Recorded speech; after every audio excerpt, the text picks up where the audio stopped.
Sri Sai Satcharitra, The Wonderful Life and Teachings of Sri Sai Baba, Chapter 18 and 19. How Hemad Pant was accepted and blessed, stories of Mr. Sathe and Mrs. Deshmukh, encouraging good thoughts to fruition, variety in Upadesh, teachings regarding slander and remuneration for labor. In the last two chapters, Hemad Pant described how a rich gentleman aspiring for quick Brahmagyan was treated by Baba, and now in these two chapters he describes how Hemad Pant himself was accepted and blessed by Baba, how Baba encouraged good thoughts and fructified them, and his teachings regarding self-improvement, slander and remuneration for labor. Preliminary. It is a well-known fact that the Sadguru looks first to the qualification of his disciples and then gives them suitable instructions without unsettling their minds in the least, and leads them on towards the goal of self-realization. In this respect, some say that what the Sadguru teaches or instructs should not be divulged to others. They think that their instructions become useless if they are published. This view is not correct. The Sadguru is like a monsoon cloud. He pours down profusely, that is, scatters widely his nectar-like teachings. These we should enjoy and assimilate to our heart's content, and then serve others with them without any reservation. This rule should apply not only to what he teaches in our waking state, but to the visions he gives us in our dreams. To quote an instance, Buddha Kaushik Rishi published his celebrated Ram Raksha Stotra, which he had seen in his dream. Like a loving mother forcing bitter but beneficial medicines down the throats of her children for the sake of their health, Sai Baba imparted spiritual instructions to his devotees. His method was not veiled or secret but quite open. The devotees who followed his instructions got their object. Sadgurus like Sai Baba open our eyes of the intellect and show us the divine beauty of the self and fulfill our tender longings of devotion. When this is done, our desire for sense objects vanishes.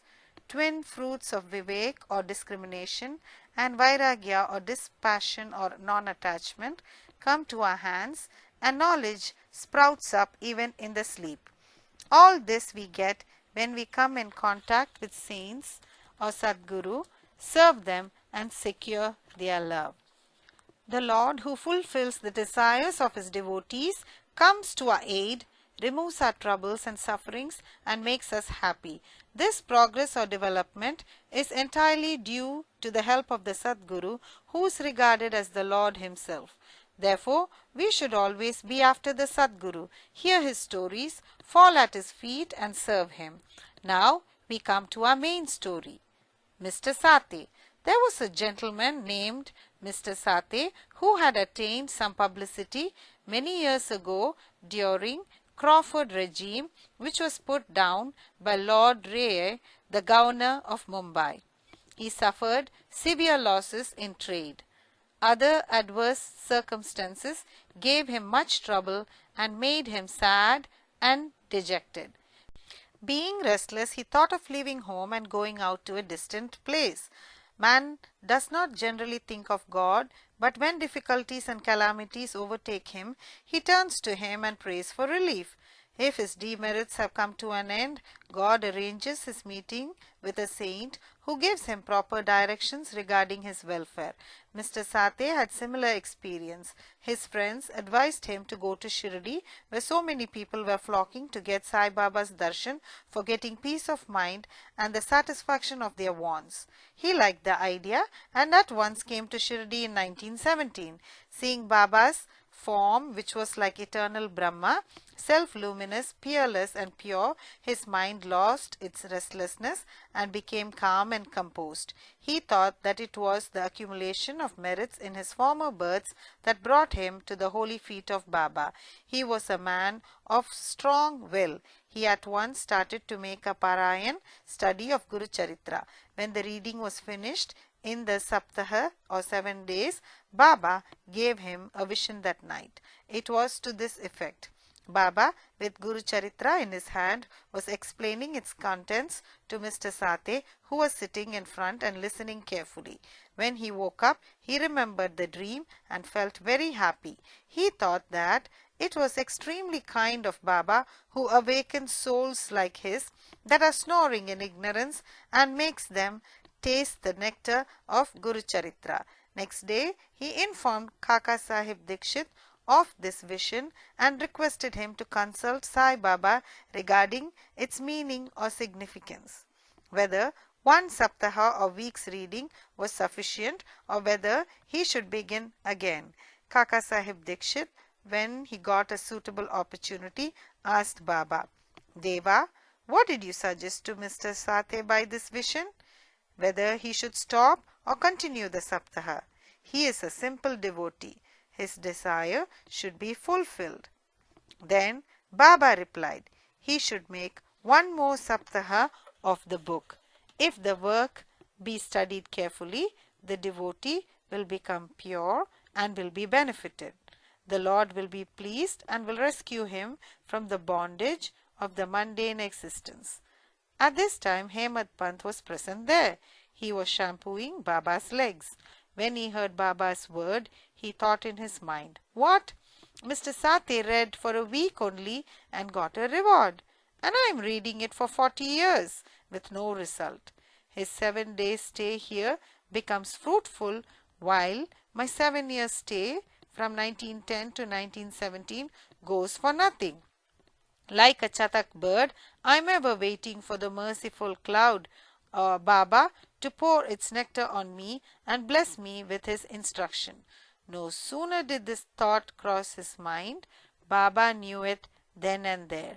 It was the experience of the Bhaktas that Baba understood all their thoughts and that he suppressed the evil thoughts and encouraged the good ones. Reading Hemad Pant's mind, Baba at once asked him to get up, go to Shama or Madhurav Deshpande, get from him rupees 15 as dakshina, sit and chit-chat with him for a while and then return. Mercy dawned in Baba's mind, and so he issued this order. And who could disobey Baba's order? Hemad Pant immediately left the masjid and came to Shama's house. He had just bathed and was wearing a dhotar. He came out and asked Hemad Pant, how is it that you are here now? It seems that you have come from the masjid. Why do you look restless and dejected? Why are you alone? Please sit and rest while I shall do my worship and return. In the meanwhile, you please take pan bida or leaves and betel nuts, etc. Let us then have a pleasant chat. After saying this, he went inside and Hemad Pant sat alone in the veranda. He saw in the window a well-known Marathi book named Nath Bhagwat. This is a commentary by Saint Eknath on the 11th skanda or chapter of the bigger Sanskrit work, the Bhagwat. At the suggestion or recommendation of Sai Baba, Mrs. Bapu Sahib Jog and Kaka Sahib Dikshit read Bhagavad Gita daily with its Marathi commentary named Bhavarta Deepika or Jnaneshwari, a dialogue between Krishna and his friend devotee Arjun, and Nath Bhagwat, a dialogue between Krishna and his servant devotee Uddhav, and also Eknath's other big work, namely Bhavarta Ramayan. When devotees came to Baba and asked him certain questions, he sometimes answered them in part and asked them to go and listen to the readings of the above mentioned works, which are the main treatises of Bhagavad Dharma. When the devotees went and listened, they got full and satisfactory replies to their questions. Hemad Pant also used to read daily some portions of Nath Bhagavat. That day he did not complete the daily portion of his reading, but had left it unfinished in order to accompany certain devotees who were going to the masjid. When he took up the book from Shama's window and casually opened it, he found to his surprise that the unfinished portion turned up. He thought that Baba sent him very kindly to Shama's house for enabling him to complete his daily reading. So he went through the unfinished portion and completed it. As soon as this was over, Shama, after doing his worship, came out and the following conversation took place between them. Hemad Pant said, I have come with a message from Baba. He has asked me to return with rupees 15 as dakshina from you, also to sit with you for a while and have a pleasant chit-chat and then return to the masjid with you. Shama, with surprise, answered, I have no money to give. Take my 15 namaskars or prostration in lieu of rupees as dakshina to Baba. Hemad Pant said, all right, your namaskars are accepted. Now let us have some chit-chat. Tell me some stories and leelas of Baba which will destroy our sins. Shama answered, then sit here for a while. Wonderful is the sport or leela of this god Baba. You know it already. I am a village rustic, while you are an enlightened citizen. You have seen some more leelas since your coming over here. How should I describe them before you? Well, take these leaves, betel nut and chuna, and have the pan bida while I go in, dress myself, and come out. In a few minutes, Shama came out and sat talking with Hemad Pant. He said, the leela of this god or Baba is inscrutable. There is no end to his leelas. Who can see them? He plays or sports with his leelas, still he is beyond or unaffected by them. What do we rustics know? Why does not Baba himself tell stories? Why does he send learned men like you to fools like me? His ways are inconceivable. I can only say that they are not human. With this preface, Shama added, I now remember a story which I shall relate to you. I know it personally. As a devotee is resolute and determined, so is Baba's immediate response. Sometimes Baba puts the devotees to severe test and then gives them upadesh or instructions. As soon as Hemad Pant heard the word upadesh, as if a flash of lightning crossed through his mind, he at once remembered the story of Mr. Sate's Guru Charitra reading and thought that Baba might have sent him to Shama in order to give peace to his restless mind. However, he curbed his feeling and began to listen to Shama's stories. They all showed how kind and affectionate Baba was to his devotees. Hemad Pant began to feel joy on hearing all these. Then Shama began to tell the following story. Mrs. Radhabai Deshmukh.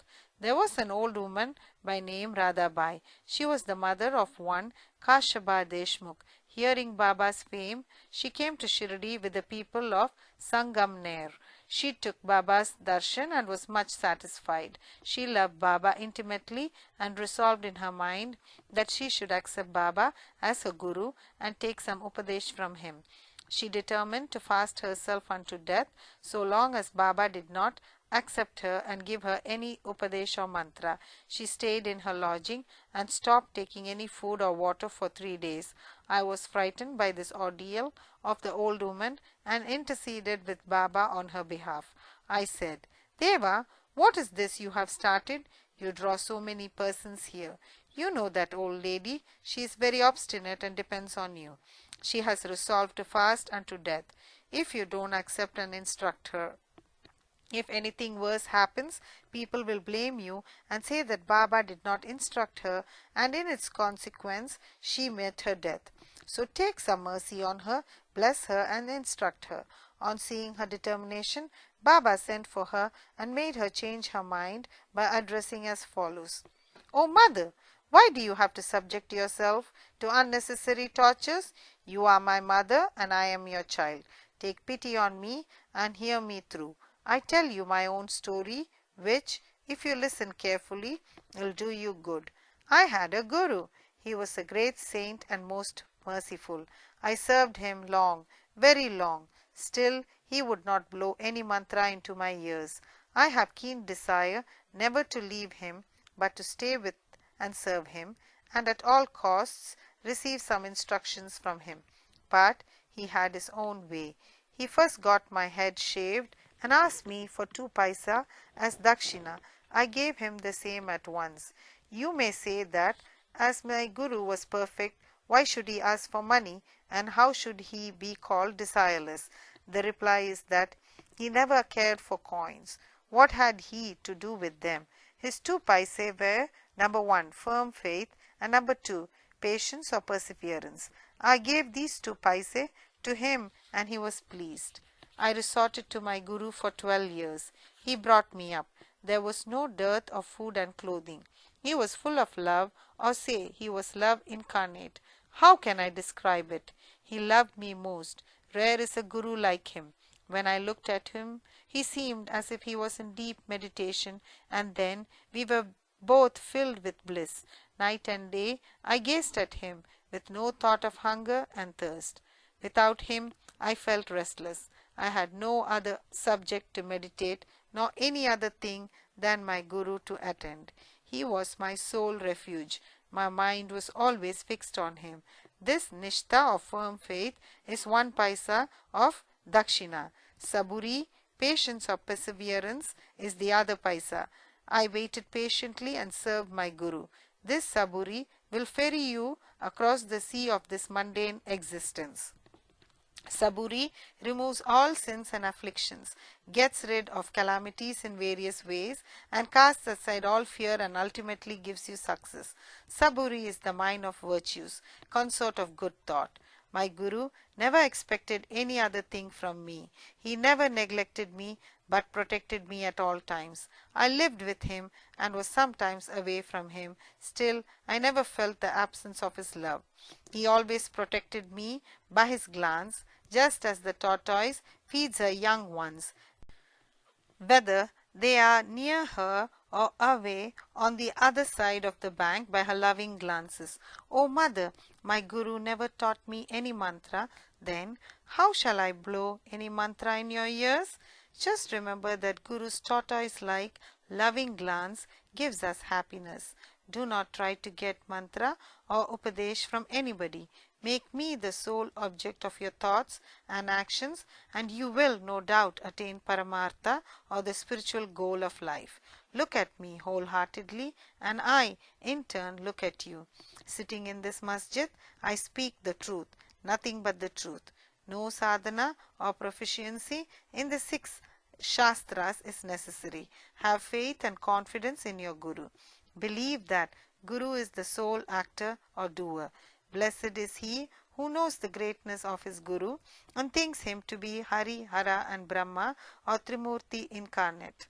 Instructed in this way, the old lady was convinced. She bowed to Baba and gave up her fast. Hearing this story carefully and attentively, and marking its significance and appropriateness, Hemad Pant was most agreeably surprised. On seeing this wonderful Leela of Baba, he was moved from top to toe. He was overflowing with joy, his throat was choked, and he was not able to utter a single word. Shama, on seeing him in this condition, asked him, "What is the matter with you? Why are you silent?" How many innumerable Leelas of Baba shall I describe? Just at this time, the bell in the masjid began to ring, proclaiming that the noon worship and Arati ceremony had begun. Therefore, Shama and Hemad Pant hurried to the masjid. Bapu Sahib Jog had just started the worship.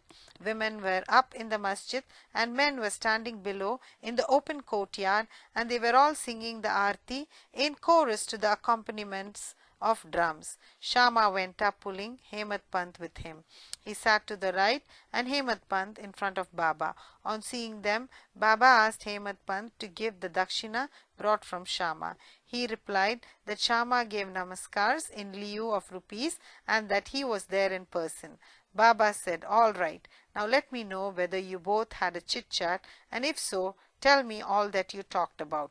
Not minding the sounds of the bell, the drums and the chorus songs. Hemad Pant was eager to tell what they had talked and started to narrate it. Baba was also anxious to hear, and so he left the bolster and leaned forward. Hemad Pant said all that they talked about was very pleasant, especially the story of the old lady was most wonderful, and that on hearing it he thought that his Leela was inexplicable, and under the guise of that story he really blessed him. Baba then said, "Wonderful is the story. How were you blessed? I would like to know everything in detail from you, so tell me all about it." Then Hemad Pant related in full the story which he had heard a little while before and which had made a lasting impression on his mind. Hearing this, Baba was much pleased and asked him, "Did the story strike you, and did you catch its significance?" He replied, "Yes, Baba, the restlessness of my mind has vanished, and I have got true peace and rest and come to know the true path." Then Baba spoke as follows: "My method is quite unique. Remember well this one story, and it will be very useful. To get the knowledge or realization of the self, dhyan or meditation is necessary. If you practice it continuously, the vrittis or subtle thoughts will be pacified. Being quite desireless, you should meditate on God, who is in all the creatures, and when the mind is concentrated, the goal will be achieved. Meditate always on my formless nature, which is knowledge incarnate, consciousness and bliss. If you cannot do this, meditate on my form from top to toe, as you see here night and day. As you go on doing this, your vrittis will be single pointed, and the distinction between the dhyata or meditator, dhyana or act of meditation, dheya, thing meditated upon, will be lost, and the meditator will be one with the consciousness and be merged in the Brahma. The mother tortoise is on one bank of the river, and her young ones are on the other. She gives neither milk nor warmth to them. Her mere loving glance gives them nutrition. The young ones do nothing but remember or meditate upon their mother. The tortoise glance is to the young ones the only source of sustenance and happiness. Similar is the relation between the Guru and disciples. When Baba uttered these words, the chorus of the Aarti songs was over, and all cried out loudly in unison, "Victory be to our Sadguru Sai Maharaj, who is pure consciousness, knowledge and bliss." Dear readers, let us imagine that we are at this time standing amongst the crowd in the masjid, and let us join them in this Jai Jaikar. After the Aarati ceremony was over, prasad was distributed. Bapu Sahib Jog came forward as usual, and after saluting Baba, gave into his palm a handful of sugar candy. Baba pushed all this into the hands of Hemad Pant and said to him, "If you take this story to heart and remember it well, your state will be sweet as the sugar candy. All your desires will be fulfilled and you will be happy." Hemad Pant bowed down to Baba and implored, "Do favor me like this. Bless and protect me always." Baba replied, "Hear this story, meditate on it, and assimilate its spirit. Then you will always remember and meditate on the Lord, who will manifest himself to you." Dear readers, Hemad Pant got prasad of sugar candy, and now we get the prasad of sugar candy or nectar of this story. Let us drink it to our heart's content, meditate on it and assimilate it, and be strong and happy by Baba's grace. Amen. Towards the end of the 19th chapter, Hemad Pant had dealt with some other matters which are given below. Baba's advice regarding our behavior. The following words of Baba are of general welfare and invaluable. If they are kept in mind and acted upon, they will always do you good. Unless there is some relationship or connection, nobody goes anywhere. If any men or creatures come to you, do not discourteously drive them away, but receive them well and treat them with due respect. Sri Hari or God will be certainly pleased if you give water to the thirsty, bread to the hungry, clothes to the naked, and your veranda to strangers for resting. If anybody wants any money from you and you are not inclined to give, do not give, but do not bark at him like a dog. Let anybody speak hundreds of things against you. Do not resent by giving any bitter reply. If you tolerate such things, you will certainly be happy. Let the world go topsy-turvy. You remain where you are. Standing in your own place, look on calmly at the show of all things passing before you. Demolish the wall of difference that separates you from me, and then the road for our meeting will be clear and open. The sense of differentiation as I and thou is the barrier that keeps away the disciple from his master, and unless that is destroyed, the state of union or atonement is not possible. Allah Malik, that is, God is the sole proprietor, nobody else is a protector. His method of work is extraordinary, invaluable, and inscrutable. His will be done, and He will show us the way and satisfy our heart's desires. It is on account of Rinanubandh, or former relationship, that we have come together. Let us love and serve each other and be happy. He who attains the supreme goal of life is immortal and happy. All others merely exist, that is, live so long as they breathe. Encouraging good thoughts to fruition. It is interesting to note how Sai Baba encouraged good thoughts. You have to surrender yourself completely to him with love and devotion, and then you will see how he helps you throughout. Some saint has said that when you get a good thought immediately after wakening from sleep, and if you develop the same afterwards during the day, your intellect will be unfolded and your mind will attain calmness. Hemad Pant wanted to try this. On one Wednesday night before going to bed, he thought, tomorrow is Thursday, an auspicious day, and the place, namely Shirdi, is so holy. So let me pass the whole day in remembering and celebrating the Ram Nam. And then he slept off. Next morning, when he got up, he remembered without any effort the name of Ram and was much pleased. He then, after finishing his morning duties, went to see Baba with flowers. When he left Dikshit Vada and was passing by Bhuti Vada, present Samadhi Mandir, he heard a beautiful song that was being sung nicely by one Aurangabadkar in the masjid before Baba. The song was Guru Kripanjan Payo Mere Bhai, etc. by Eknath, in which he said that he got collyrium in the form of his Guru's grace, which opened his vision and made him see Ram in and out, in sleep, dream, and waking state, and everywhere. There were so many songs, but why was this song particularly chosen by Aurangabadkar, a devotee of Baba? Is this not a curious coincidence arranged by Baba to amplify the determination of Hemad Pant to sing unceasingly Ram Nam during the day? All saints agree and lay stress upon the efficacy of uttering Ram's or God's name in fulfilling the ambitions of the Bhaktas and protecting and saving them from all calamities. Variety in Upadesh, slanderer condemned. Sai Baba required no special place nor any special time for giving instructions. Whenever any occasion demanded, he gave them freely. Once it so happened that a Bhakta of Baba reviled someone behind his back before other people. On leaving aside merits, he dwelt on the faults of his brother and spoke so sarcastically that the hearers were disgusted. Generally, we see that people have a tendency to scandalize others unnecessarily, and this brings on ill feelings. Saints see scandal in another light. They say that there are various ways of cleansing or removing dirt, namely by means of water and soap, etc. But a scandal monger has got a way of his own. He removes the dirt or faults of others by his tongue. So, in a way, he obliges the person whom he reviles, and for this he is to be thanked. Sai Baba had his own method of correcting the scandal monger.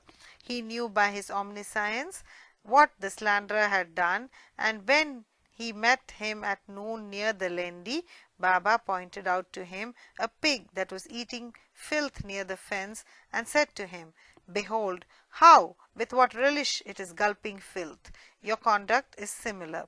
You go on reviling your own brethren to your heart's content. After performing many deeds of merits, you are born as a human, and if you act like this, how can Shirdi help you in any way? Needless to say that the Bhakta took the lesson to his heart and went away.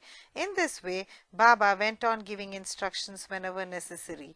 If these are born in our minds and acted upon, the spiritual goal or realization is not far off. There is a proverb which says, "If there be my Hari or Lord, he will feed me on my cot."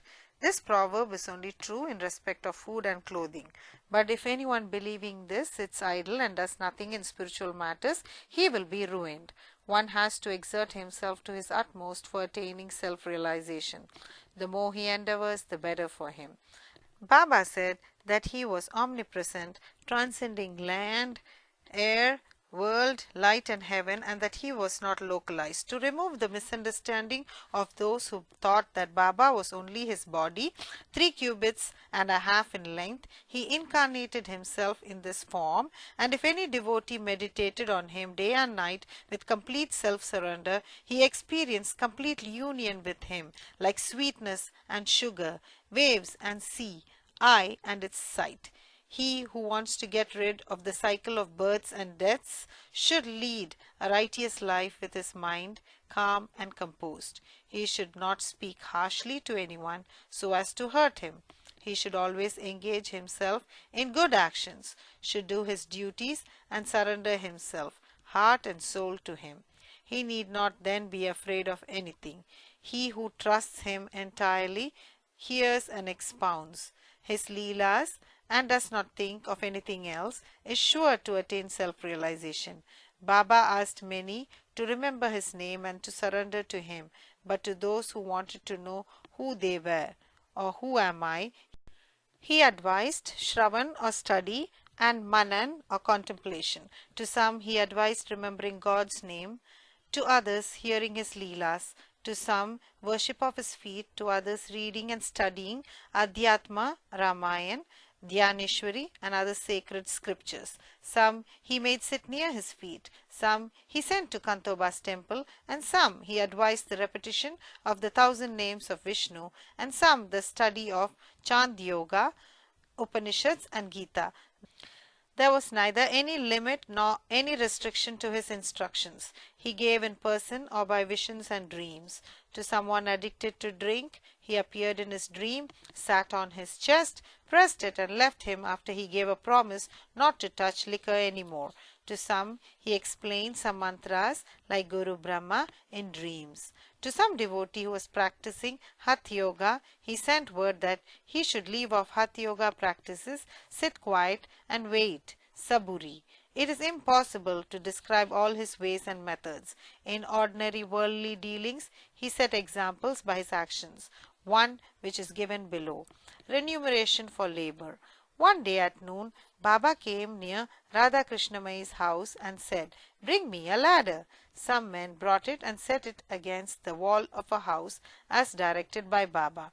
He climbed up on the roof of Vaman Gonka's house, passed over the roof of Radha Krishnamayi's house and then got down from the other corner.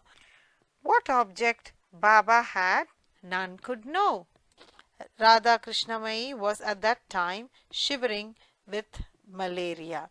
It may be to drive off that fever that he may have gone up there. Immediately after getting down, Baba paid ₹2 to the persons who brought the ladder. Somebody asked Baba why he paid so much for this. He replied that nobody should take the labor of others in vain. The worker should be paid his dues promptly and liberally. If the principle taught by Baba be followed, that is, if the remuneration for labor be paid promptly and satisfactorily, the laborers will turn out better and both the laborers and their employers will be profited, and there will be no room for lockouts and strikes, no ill feeling between labor and capital. Bow to Sri Sai, peace be to all.